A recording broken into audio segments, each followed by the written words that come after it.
with us to the garden. He took the leaflet. And Peppa. Peppa, come on. Through the tunnel to show Mrs. Hobbs. This way, Peppa. One dog is bad enough. Two is terrible. Off you go, Waffle, and take your little friend with you. This is Peppa. This is a dog-free house. No dogs allowed. And no dropping litter on my nice clean carpet. Oh.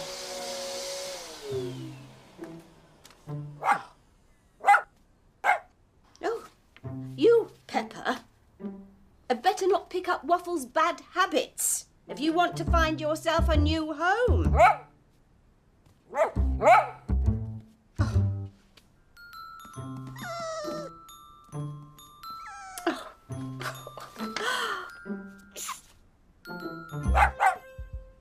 You are sweet, Peppa. Oh, let's have a look at you. Oh, Where are you? always losing their dogs. Come along, Waffle. Let's get you home. Cooey! Cooey! Cooey! Waffle. Has anyone lost not one, but two dogs? Yes, sorry, Mrs. Hobbs. Actually, I'm not too upset, Mr. Brooklyn Bell. Probably because Peppa seems much better behaved than your dog.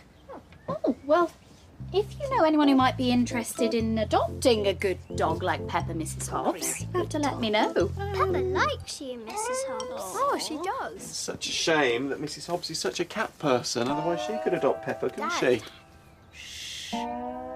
You're right for once, Mr. Brooklyn Bell. Peppa is a dear little dog. But of course, I'm a cat person, through and through. I see. Well, never mind. I'll take Peppa back to the kennels. Maybe one day we'll find you a new family. Okay, well, bye, everyone. Oh, and Waffle, remember, you're very loved. Bye. Bye. Bye. Good luck, Peppa. Thanks, everyone. Bye.